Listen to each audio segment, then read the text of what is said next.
اللهم صل على محمد وآل محمد. اللهم صل على محمد وآل محمد. اللهم صل على أعوذ بالله من الشيطان اللعين الرجيم. بسم الله الرحمن الرحيم. الحمد لله ذي المن والإحسان وذي العز والسلطان الذي خلق الإنسان وعلمه البيان. والحمد لله الذي نور قلوبنا بولاية محمد وآل محمد. اللهم صل على محمد وآل محمد. صلى الله على بريته وعلى الأصفياء من عطرته. أما بعد فقد كان من فضل الله على الأنام أن أغناهم عن الحرام وصلى الله على محمد وآله الطيبين الطاهرين. ولعنة الله على أعدائهم من الآن إلى قيام يوم الدين. آمين يا رب العالمين. أما بعد فقد قال الله تبارك وتعالى في محكم كتابه المبين وهو أصدق الصادقين وقوله الحق. بسم الله الرحمن الرحيم. من يعظم شعائر الله فإنها من تقوى القلوب. صدق الله العلي العظيم وصدق رسوله النبي الكريم. سامعین کرام، ناظرین محترم، السلام علیکم ورحمۃ اللہ وبرکاتہ۔ جنت البقیع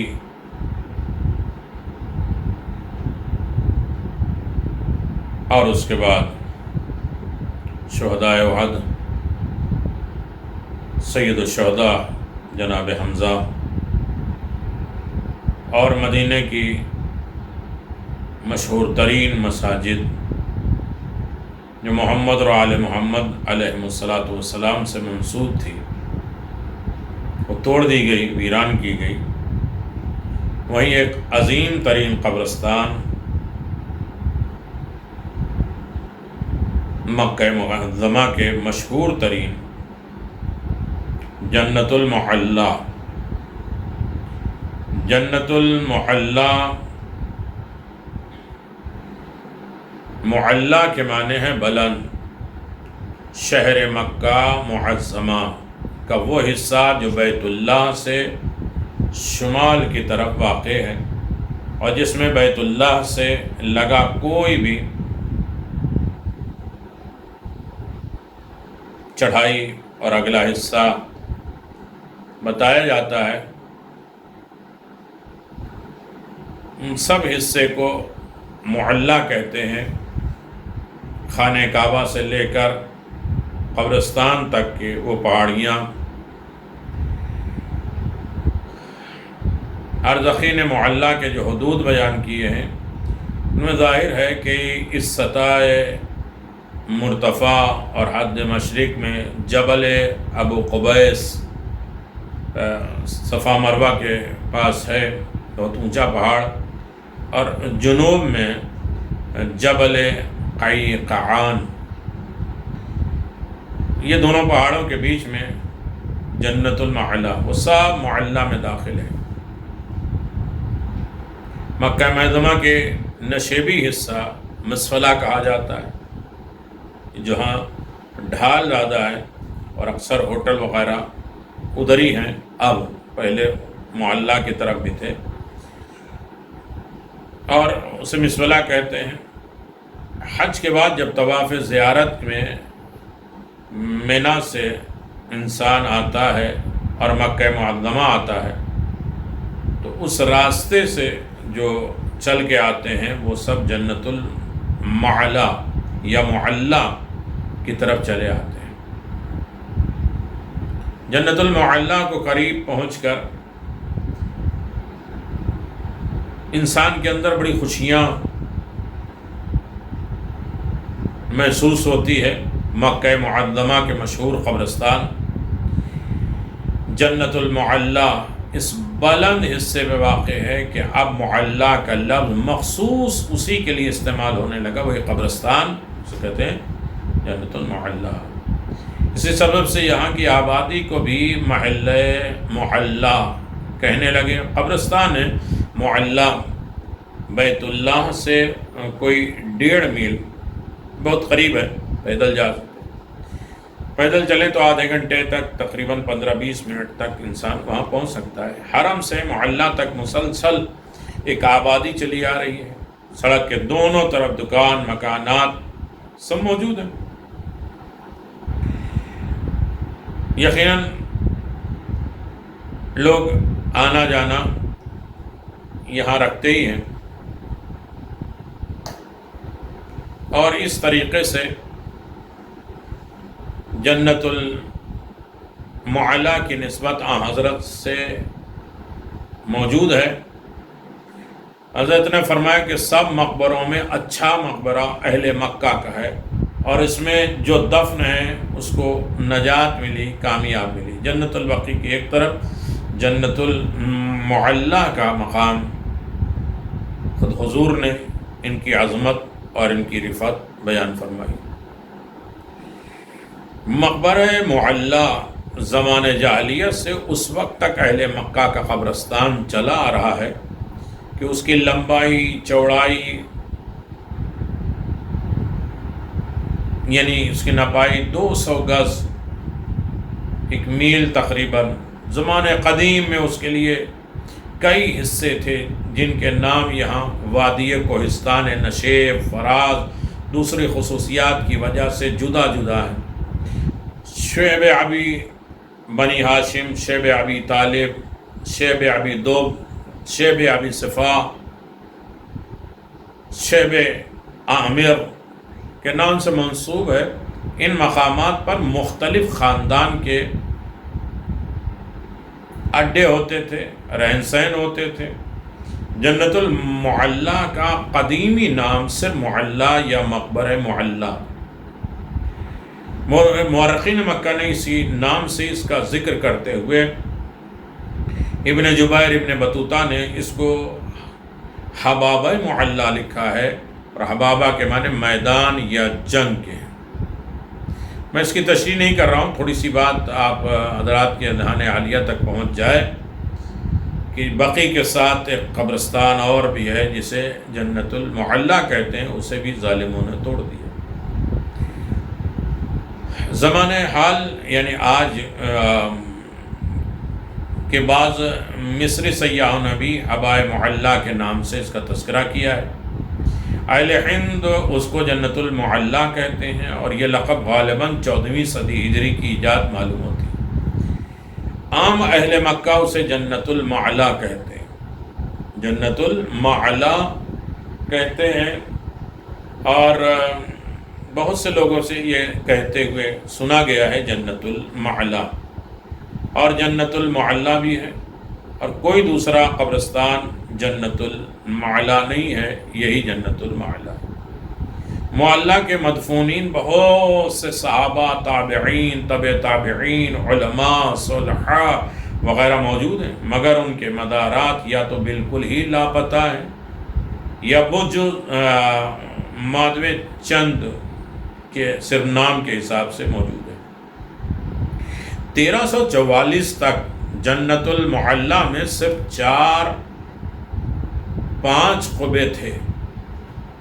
حضرت عبد مناف، حضرت عبد المطلب، حضرت ابی طالب، حضرت آمنہ اور حضرت خدیجۃ الکبریٰ سلام اللہ علیہا کے مزاروں پر بنے ہوئے قبا تھے۔ ان کے علاوہ حضرت قاسم ابن رسول خدا جو بچپنے میں ان کا انتقال ہو گیا، حضرت قحافہ پہلے خلیفہ کے والد، حضرت عبد الرحمن ابن ابی بکر، حضرت اسماء بنت ابو بکر، حضرت عبداللہ ابن زبیر، حضرت عبداللہ ابن عمر وغیرہ کی قبریں بھی یہی ہیں۔ مدت سے لوگ جاتے تھے، زیارت کرتے تھے، ہر آدمی ان کی زیارت کے لیے جاتا تھا۔ معلیٰ میں بعض عمراء اور متوقعین اشخاص کی قبریں بھی ہیں جن کے گرد لکڑیاں کے گڑھے یا پختہ دیوار کھینچی ہوئی ہے۔ مکہ معظمہ میں عموماً مستطیل شکل کی قبریں، لمبی قبریں بنائی ہیں جن میں پتھر کی 2 بڑی سیل اور لمبائی میں 2 چوڑائی سرانے پائنتی جما دی گئی ہیں اور ایک چھوٹا سا پتھر سرانے کھڑا کر دیا ہے۔ قبروں کی اونچائی تقریباً 1 بالشت ہوتی ہے۔ بعض ترکیوں اور مصریوں کے بلند پختہ قبریں موجود ہیں۔ تاریخ 4 محرم 1218 یعنی مئی 1803 جبکہ مکہ پر پہلی مرتبہ وہابیوں کا قبضہ ہو گیا۔ وہابی مذہب کے بانی محمد ابن عبد الوہاب نجد میں بمقام عینینہ 1115-1691 میں پیدا ہوئے۔ انہوں نے مذہبی تعلیم حنبلی طریقے پر اپنے والد سے پائی اور اس کے بعد حج کو گیا اور مدینہ منورہ میں حدیث کی تکمیل کی، اور وہ تعظیم قبور اور اولیاء اللہ سے مدد طلب کرنے کو شرک اور قبر پرستی، پیر پرستی سے تعبیر کرتے تھے۔ ان کے علاوہ اور بھی بہت سی باتیں مسلمانوں میں ان کو ایسی نظر آئیں جو وہ خلاف شرع سمجھتے تھے، دین کے خلاف سمجھتے تھے۔ شیخ نے ان رسومات کو ختم کر دیا، ان کے اہل وطن کو ان کے دشمن ہو گئے۔ آخر بڑی جد و جہد کے بعد محمد ابن سعود امیر نجدان کا معتقد ہوا، اور روایت میں ہے کہ امیر سعود ابن عبدالعزیز امیر نجد ہوا تو یہاں کے قبروں کو گنبد اور اونچی اونچی قبروں پر منہدم کر دیا۔ اب اگر عبدالوہاب کی اسٹوری اور ان کی زندگی کے بارے میں کہا جائے تو بہت بڑی بات ہے۔ محمد ابن عبدالوہاب کا انتقال 92 سال کی عمر میں ہوئی اور انہوں نے 4 لڑکے پوتے یادگار چھوڑے۔ محمد ابن عبدالوہاب کی تفصیلات میں کتاب توحید میں بہت مشہور ہے اور بہت سی چیزیں۔ محمد ابن مسعود، اور چونکہ ان کی ہسٹری ہمیں نہیں پڑھنا ہے، اور یہ جو قبریں جو ہیں انہوں نے گرائی 14-15 برس بعد ترکیوں نے حجاز پر دوبارہ قبضہ کیا، اور حسب الحکم سلطان محمود خان تقریباً 1232 میں محمد ابن پاشا والی مصر نے مسمار شدہ قبا کو، جو قبا گرا دی گئے تھے، حسب سابق اثر نو تعمیر کر دی۔ اب اس ضمن میں کہا جائے کہ محمد علی پاشا کون تھے اور یہ تاریخ کیا تھی اور کیوں وہابیت سے انہوں نے ٹکرائے اور اس کے بعد اس کا کیا ہوا، تو بڑی لمبی بحثیں ہو جائیں گی۔ میرا مقصد یہ ہے کہ جنت المعلا کی طرف بھی ہمارے ذہن جائے، فکر جائے کہ اس میں بھی عظیم قبریں ہیں جس کو مسمار کر دیا گیا، ختم کر دیا۔ قبروں پر غلاف ڈالیں، بعض قبروں کے کتبے جو اہل نجد نے اکھاڑ دیے تھے وہ بھی ڈالے گئے، جو ابھی تک ٹوٹے تھے اور ان کو دوبارہ نصب کیا گیا۔ اس وقت کی جنت المعلا کی حالت ایک مشہور اور معروف فرنگی سیاح حجاز گھاٹ کے سفر نامے سے درج ہے، جو 1814 اور 1232 1814 عیسوی اور 1232 ہجری میں مسلمانوں کا بیس بنا کر ابراہیم ابن عبداللہ کے نام سے حجاز گیا، اور وہ زمانہ تھا کہ حجاز نجدیوں کے ہاتھ سے نکل کر ترکیوں کے قبضے میں آ چکا تھا، اور خاص قبروں کی گنبدوں کی تیاری ہو رہی تھی۔ بہت سی اس میں درمیان میں قبریں تھیں، وہابیوں نے اسے گرا دیا، اور یقیناً اگر سب کے سفر نامے اگر پڑھے جائیں تو بہت طولانی ہوں گے، اور ان سفر ناموں میں کیسے حکومتوں نے کس طریقے سے، کس سن میں کس طریقے سے قبرستان معلا کو گرایا، اور ایسی مثالیں اکثر ہم دیتے رہتے ہیں کہ انسان اپنے مکان بنا لیتا ہے اور اپنے پیر مرشد اپنے رہبر اور قائد کے مکانات کو ٹوٹتا ہوا دیکھ لیتا ہے اور نہیں سمجھ پاتا کہ انسان اس کے ساتھ کیا ہے۔ جنت البقیع اور جنت المعلی میں بڑا فرق ہے، بہت سے نشانات ہیں۔ یقیناً جو ہے اب آپ جنت البقیع میں آپ دیکھیں کہ باؤنڈری نہیں بنی ہوئی ہے، لیکن جنت المعلی میں جگہ جگہ دیواریں اور باؤنڈری بنی ہوئی ہے۔ جنت المعلی کی نسبت 1344 میں اہل نجد نے زیادہ تشدد سے کام لیا اور حج سے پہلے جن حاجیوں نے زیارت کرنا چاہی ان کو سپاہیوں نے روک دیا، تم کو فاتحہ پڑھنی نہیں آتی ہے، تم قبروں کو پوجنے لگتے ہو، اور چند روز بعد زیارت کی اجازت مل گئی، اور حج کے بعد جو لوگ معلی گئے انہوں نے سلام اور فاتحہ پڑھا، مگر سپاہی ان پر نظر رکھتے تھے اور کہیں یہ سجدہ تو نہیں کرتے، ان کی قبروں کو پاؤں تو نہیں رکھتے اور ان کو چومتے تو نہیں ہیں۔ 1345 میں جب یہ گناہ، جب انسان اور عجیب لوگ، سب کے عام لوگ جو ہے وہ قبروں میں جانے لگے، اور اس کے بعد سلام زیارت فاتحہ عام اجازت ہوئی، تو یقیناً سب کو اجازت تھی زیارت پڑھنے کی، سلام کرنے کی، قبرستان کی تعظیم کرنے کی، لیکن وہابیوں کو کیا کریں، عام اہل عرب بھی انہیں نہیں کرتے تھے، گورستان میں خیمے لگا کر انہیں اپنا قیام بنا گئے اور جوتے پہن کر بے تکلف قبروں کے رونقتے ہوئے یہ چلے جاتے ہیں، ان کے اندر کوئی حرمت نہیں ہے۔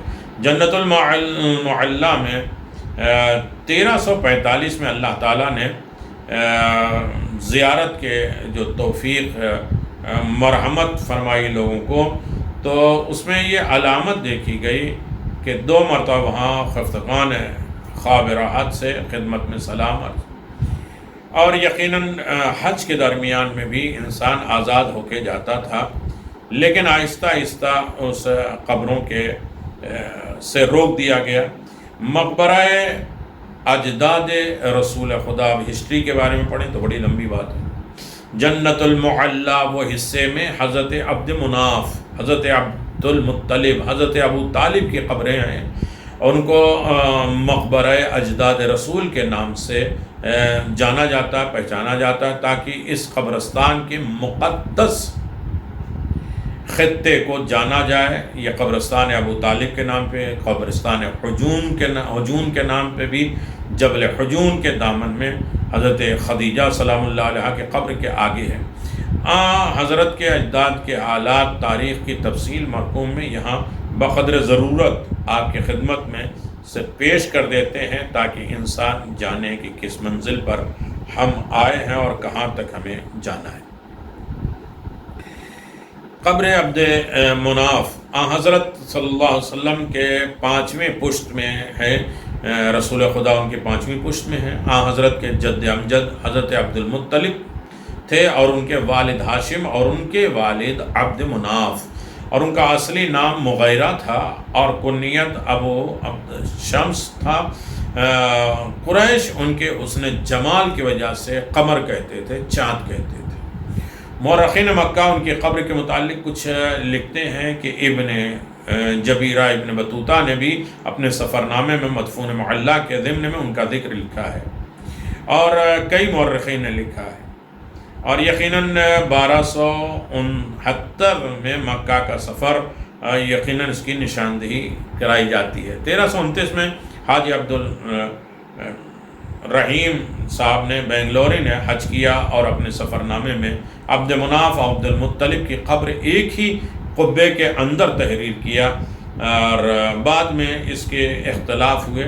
1344 میں اہل نجد نے فتح مکہ کرنے کے بعد دوسرے قبا کو، میناروں کو اور گنبدوں کو جو عبد مناف کے قبا پہ تھی توڑ دیا گیا۔ 1445 میں اس قبر کی زیارت کرنے والے جانتے تھے کہ بہت اونچے مقبرہ تھا، اور ان کے چاروں طرف پتھر کی سیل لگائی گئی اور اس کے بعد توڑ دی گئی سب کی قبریں۔ دوسری قبر جناب عبد المطلب ہے۔ حضرت عبد المطلب حضرت کے دادا تھے، اور حضور صلی اللہ علیہ وسلم کے والد ماجد حضرت عبداللہ کا انتقال حضرت کی ولادت سے پہلے ہو چکا تھا، رسول کے بعد اس دنیا سے چلے گئے تھے۔ عبد المطلب نے حضرت محمد صلی اللہ علیہ وسلم اور ولادت کے 7ویں روز قربانی کر کے قریش کی دعوت کی، اور حضرت کی عمر جس وقت 6 سال کی تھی، آپ کے والدہ ماجدہ حضرت آمنہ بھی اس دنیا سے رخصت ہو گئیں، اور اب حضرت کی پرورش بالکلیہ حضرت عبد المطلب کے ذمے آ گئی، یہاں تک کہ جب حضرت کا سن شریف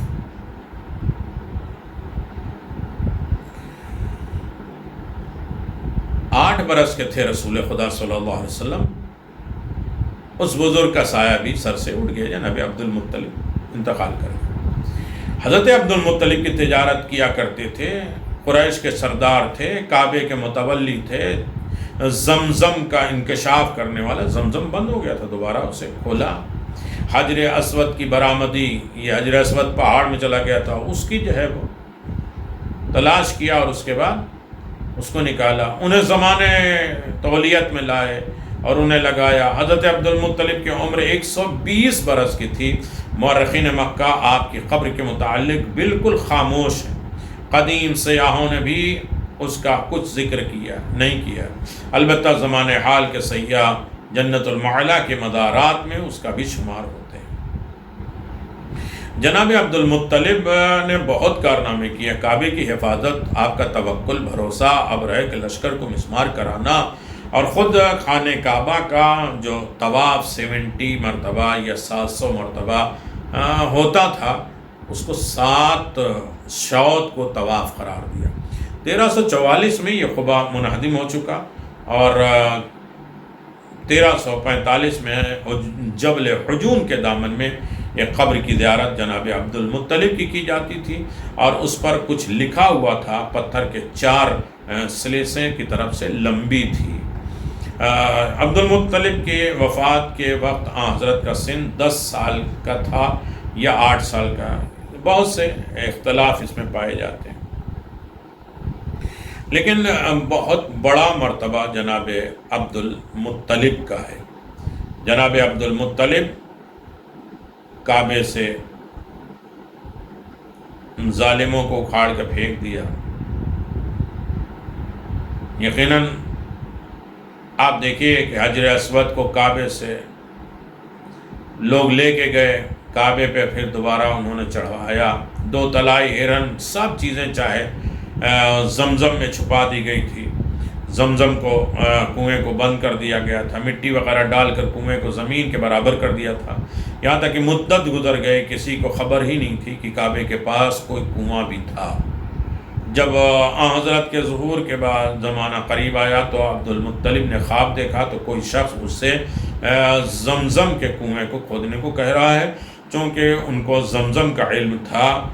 بڑی حیرت ہوئی، آخر 3 مرتبہ جب یہی خواب دیکھا تو زمزم کا مقام اور جگہ بصراحت خواب میں دکھایا گیا، تو کنواں کھود کر حجر اسود میں سے نکل کر کعبے میں نصب ہو گیا۔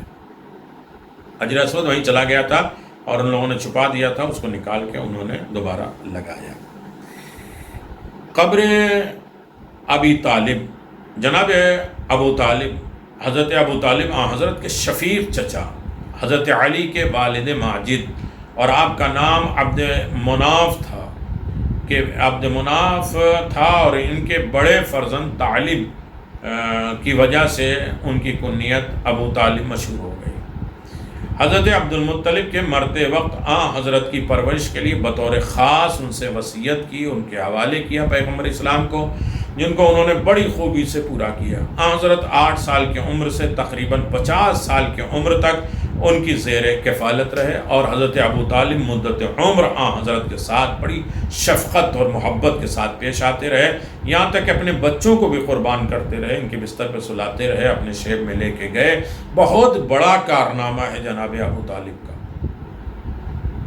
ہر بات میں اپنے بچوں سے زیادہ ان کی خبر گیری کرتے تھے۔ ایک مرتبہ جب کہ حضرت کی عمر 9 سال تھی، حضرت ابو طالب نے بغرض تجارت شام جانے کا ارادہ کیا، تو حضرت بھی ان کے ساتھ چلنے کے لیے کہنے لگے، مہربان چچا کا دل بھرایا اور معصوم بھتیجے کی فرمائش پوری کی اور رسول کو 9 سال کی عمر میں شام لے کے گئے۔ حضرت ان سے بڑی تقویت تھی، چونکہ یہ بہت بڑا با اثر شخص تھے اور اس لیے ان کے زندگی تک کفار کی ہمت نہیں ہوئی تھی کھلم کھلا حضرت کو اذیت پہنچائے۔ کئی مرتبہ قریش مکہ نے حضرت ابو طالب کو مختلف قسم کی ترغیب دلائی اور لالچ دلائی، دھمکی دیا، طرح طرح کے دباؤ ڈالے اپنے بھتیجے کا ساتھ چھوڑ دیں، مگر شفیق چچا نے جیتے جی اپنی محبت میں کوئی کمی نہیں کی اور اپنی زوجہ محترمہ فاطمہ بنت اسد بھی حضرت پر شفقت کرنے میں کوئی دقیقہ اٹھا نہیں رکھی تھی۔ منجملہ وجود حضرت ابو طالب کی محبت کا بھی اثر تھا کہ حضرت سرور کائنات ان کے فرزند حضرت علی کے ساتھ بے انتہا محبت فرماتے تھے، اور مسلمانوں کا ایک بڑا گروہ حضرت ابو طالب کے ایمان لانے اور اسلام قبول کرنے کا قائل نہیں ہے، مگر اس کے بعض اشعار جو تاریخ الفوات میں درج ہیں، نیز ان خطبہ اور ان کے دروس، جناب خدیجہ کا عقد پڑھنا، اور یہ سب مومن ہونے کی علامت ہے۔ اور جو انہوں نے حضرت کے سلسلے میں رسول خدا نے جو باتیں کہیں اور وہ بڑی عظیم ہیں، اسلام کے بانیوں میں سے، اسلام کے محافظین میں سے ہیں جناب ابو طالب، کل ایمان کا باپ ہے۔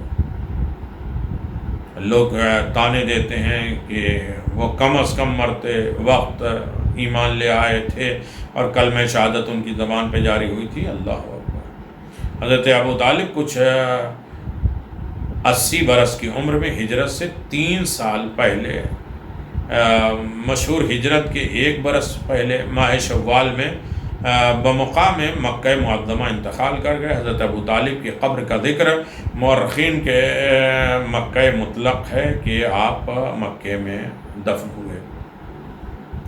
بہت سی حدیثیں اور کارنامہ جناب ابو طالب کے بارے میں آپ سنتے رہتے ہیں، پڑھتے رہتے ہیں، ہمارا صرف اشارہ ہے کہ ظالموں نے کیا کیا کیا ہے۔ مکہ معظمہ کے لوگوں نے سنا کہ عوام حضرت ابو طالب کی درگاہ سے بڑا عقیدہ رکھتی ہیں، ان کے قبر پر منتیں مانتے ہیں، قربانیاں چڑھاتے ہیں، اگرچہ یہ خیال لوگوں نے غلط ثابت کیا اور اس کے بعد ظلم و ستم شروع ہوا۔ اہل نجد نے پھر اس قبر کو منہدم کر دیا اور جنت المعلا اور جبل حجون کے دامن میں ایک کچی قبر دیکھی، اور جس کا نام جو ہے وہ جناب ابو طالب کے نام سے منسوب ہے۔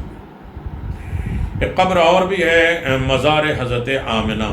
حضرت آمنہ بنت وہب حضرت صلی اللہ علیہ وسلم کے والد گرامی، ان کا میکہ مدینے میں تھا، اور یہ سال کے سال اپنے عزیزوں سے ملنے اپنے شوہر عبداللہ کی قبر کی زیارت کے واسطے بمقام ابوا جو مکہ معظمہ مدینہ کے درمیان میں ہے تشریف لے جاتی تھی۔ ایک مرتبہ جب کہ حضرت 6 برس کے تھے تو حضرت عبد المطلب حضرت ابو طالب کے ساتھ حسب عادت مدینہ گئیں، اور اسی دفعہ حضرت کو بھی اپنے بھائیوں سے ملانے کے لیے اپنے ہمراہ لے کے گئیں۔ اتفاق بقضاء الہی ابوا میں انہوں نے رحلت فرمائی اور وہیں دفن ہو گئے۔ یہ بھی ہسٹری ہے کہ آپ ابوا میں دفن ہوئے، اور بہت سے ہے کہ جنت المعلا میں دفن ہوئے۔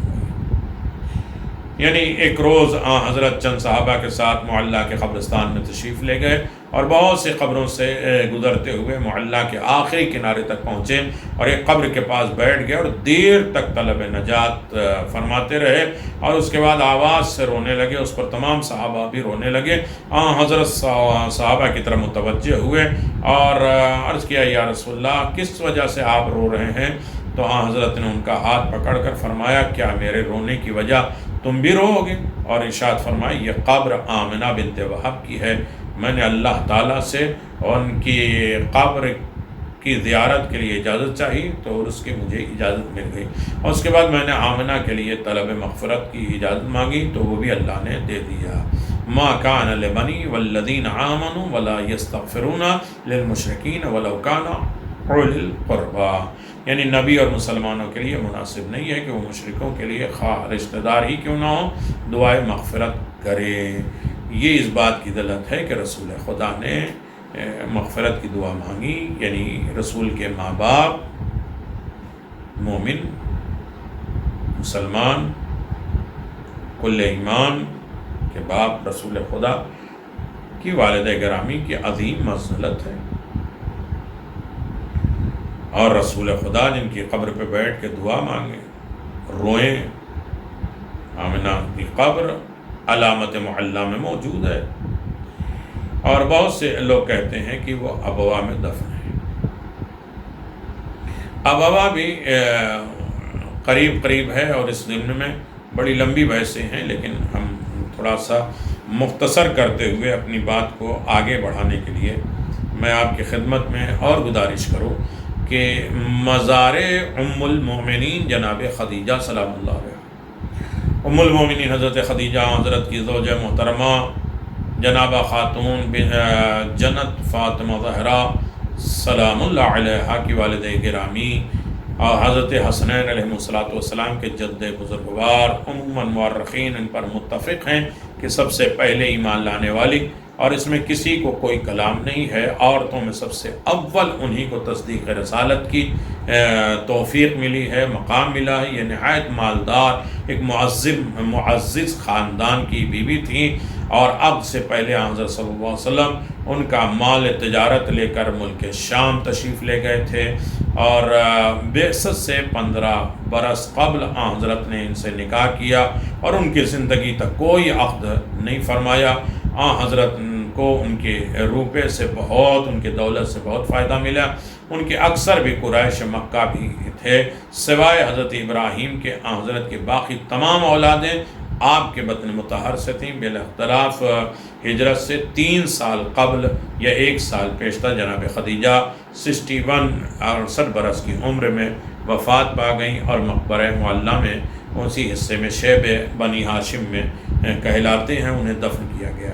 جناب خدیجہ سلام اللہ علیہ کے لیے رسول خدا نے فخر کیا، جن کے انتقال کے بعد 1 سال غم منایا۔ جناب ابو طالب جناب خدیجہ عام الحزن قرار دیا کہ خدیجہ نے اس وقت میری تصدیق کی جب ہم میں جو لوگ جھٹلا رہے تھے، اس وقت میری مدد کی جب لوگ مجھے غریب فقیر سمجھتے تھے، اس وقت جو ہے مجھے اولاد دی جب مجھے لوگ ابتر کہہ رہے ہیں۔ بہت بڑا مقام ہے جناب خدیجہ سلام اللہ علیہ کا، اور اس ضمن میں بہت سی باتیں ہیں کہ میں آپ کی خدمت میں کیسے گزارش کروں۔ ایک چھٹے قبر مزار حضرت قاسم ابن رسول خدا صلی اللہ علیہ وسلم، جناب رسول خدا کے فرزند جناب قاسم حضرت خدیجہ کے بدن مطہر مکہ معظمہ میں قبل بعثت پیدا ہوئے تھے، اور انہی کے نام پہ حضرت صلی اللہ علیہ وسلم کو ابو القاسم کہا جاتا ہے۔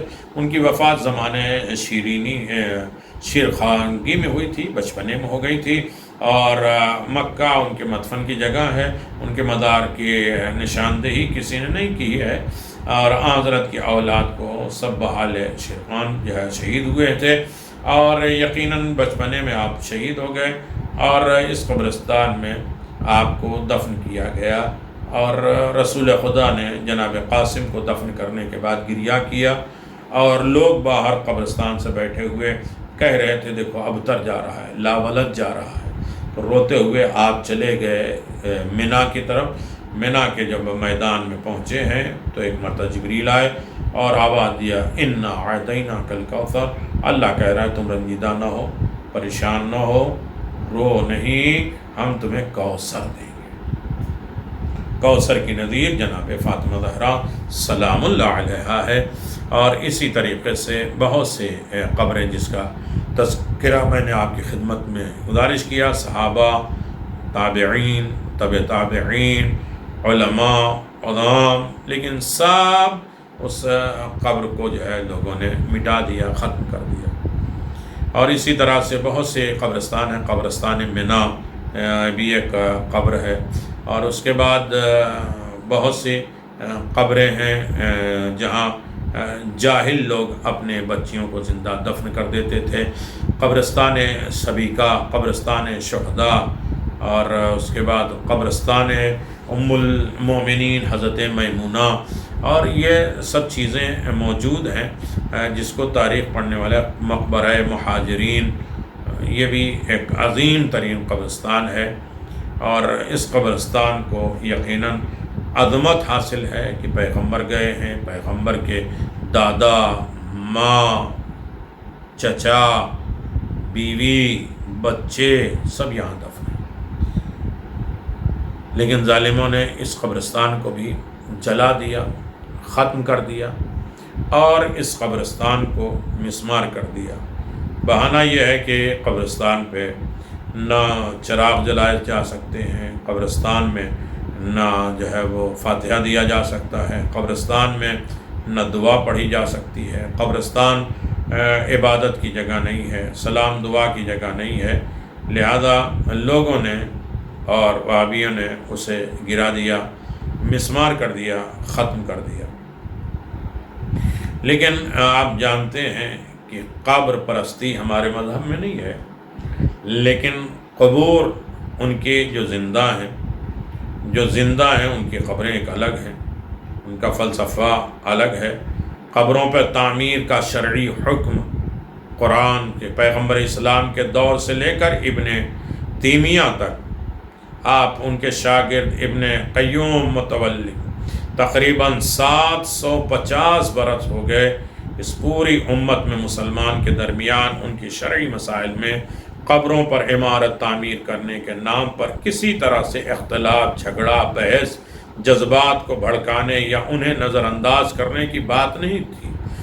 یہاں تک کہ ابن تیمیہ نے اپنے دور میں قبروں پر عمارت تعمیر کرنے کو عدم جواز کا فتویٰ دے دیا۔ اس کے علاوہ ائمہ اسلام کا اس بات پر اتفاق ہے کہ قبروں پر روضے کی تعمیر کرنا جائز ہے، نہیں ہے انہیں مسجد قرار دینا اور وہاں نماز ادا کرنا شرعی نہیں ہے۔ اس کے بعد ابن قیم جوزی کا دور آیا تو اس نے اس سے آگے بھی بیان کر دیا کہ قبروں کو جو روضے بنے ہیں ان کو گرانا واجب ہے، اور ان کے گرانے انہیں ختم کرنے پر قدرت حاصل ہو جانے کے بعد ایک دن بھی اس میں باقی رکھنا اور تاخیر کرنا جائز نہیں ہے۔ اس کے بعد محمد ابن عبد الوہاب 1206 آئی اور اس نے مذہب و فقہ میں سختی اور زبردستی کا دخل دیا، جس کی بنیاد پر دوسروں کو کافر ثابت کرنے پر اس کا شرک الزام لگایا اور ان کا خون مباح کیا اور ان کے آل اولاد کو اسیر کر کے جیسی سزائیں معین کی۔ ہر اس شخص کے لیے جو اس کی نظر میں تکفیر کے اسباب میں سے ہے کسی سبب کا مرتکب ہوتا تھا، یہاں تک کہ اس نے یہ سزائیں ان افراد تک کے لیے بھی معین کی جو دوسروں کو کافر قرار دینے کے لیے نظریہ اور ذرہ برابر بھی اس کی مخالفت نہیں کرتے تھے۔ یعنی حاکم سعود کی حمایت نے محمد ابن عبد الوہاب کے افکار نظریات کی نشریات اور اس کے ابتدائی اقتدار کو ہم آہنگ کرنے میں اور اہم ترین کردار میں، جس کے نتیجے میں اس کے مختلف مناطق پر حملہ کر کے اپنے نظریات کو عملی جامہ پہنانے کا بھرپور کوشش کی۔ اس وقت سے لے کر آج تک قبروں پر روضے تعمیر کرنے کا مسئلہ وہابیوں کی جانب سے تمام مسلمانوں پر طنز اور تشنیع کے لیے سب سے نمایاں اور اہم سبب بن گیا ہے۔ قبروں پر عمارتوں کی تعمیر کے نظریے کی مخالفت کو ایسی تلوار قرار دیا ہے کہ جو کفر اور شرک کا اتہام ثابت کرنے کے لیے استعمال ہوتی ہے۔ اس کے نتیجے میں مسلمانوں میں شدید اختلاف پیدا ہوا اور اتحاد اور اسلامی جیسی عظیم نعمت خطرے میں آ گئی ہے۔ اس سلسلے کی اہمیت اور اس سلسلے کی شدید حساسیت کی بنا پر ضرورت محسوس ہوئی کہ اس موضوع کے مختلف اعتبار سے مطالعہ کیا جائے اور آپ کے سامنے حتمی فیصلہ کیا جائے، بیان کیا جائے، اور اس بحث سے ہمارا مقصد صرف حقیقت کو بیان کرنا ہے تاکہ مسلمانوں میں آپس میں اختلاف نہ ہو اور اس کے سنگین نتائج کا خطرہ کم ہو جائے اور اس میں اتحاد یکجہتی پیدا ہو، ایک دوسرے کا کافر قرار دینے کا غلط نتائج سے بچ کر ان دیرینہ عظمت اور شوکت کو واپس کریں۔ قبروں کی تعمیر اور ان کے احترام کا مسئلہ قرآن مجید کی روشنی سے بھی آپ دیکھ سکتے ہیں۔ قرآن مجید نے بھی بہت سی چیزیں، جب ہم نے قرآن مجید کی بارگاہ میں حاضر ہو کر اس مسئلے میں قرآن مجید کے نظریے سے واقف ہونے کی کوشش کی تو بہت سی آیات ایسی دکھائی دیں جو اس مسئلے میں قرآنی موقف کی جانب اشارہ کرتی ہیں اور نظر آتی ہیں۔ قرآن مجید ہے سورہ کہف آیت نمبر 21 میں اللہ نے کہا وَكَذَلِكَ آثَرْنَا عَلَيْهِمْ لِيَعْلَمُوا أَنَّ وَعْدَ اللَّهِ حَقٌّ وَأَنَّ السَّاعَةَ لَا رَيْبَ فِيهَا إِذَا يَتَنَازَعُونَ بَيْنَهُمْ أَمْرَهُمْ فَقَالُوا ابْنُوا عَلَيْهِمْ بُنْيَانًا رَبُّهُمْ أَعْلَمُ بِهِمْ قَالَ الَّذِينَ غَلَبُوا عَلَىٰ أَمْرِهِمْ لَتَغْلِبَنَّ خَذُلْنَا عَلَيْهِمْ مَسْجِدًا۔ اور اس طرح ہم نے قوم کو اس حالت پر مبتلا کر دیا تاکہ انہیں معلوم ہو جائے کہ اللہ کا وعدہ سچا ہے اور قیامت میں کسی طرح سے شبہ نہیں ہے۔ اور جب یہ لوگ آپس میں ان کے بارے میں جھگڑا کریں اور یہ طے کر رہے ہوں کہ ان کی غار پر ایک عمارت بنا دی جائے، خدا کے بارے میں بہتر جانتا ہے۔ جو لوگ دوسروں کی رائے پر غالب آ گئے انہوں نے کہا کہ ہم اس پر مسجد بنائیں گے۔ اس آیت سے استدلال کی کیفیت یہ ہے کہ ان اصحاب میں اصحاب کہف کے قصے کی طرف اشارہ ہے، جبکہ ان کے حالات اور ان کی جگہ سے لوگ واقف ہوئے، اور ان میں سے بعض نے کہا کہ ہم اس پر عمارت بنائیں گے، بعض نے کہا کہ ہم اس پر مسجد بنائیں گے۔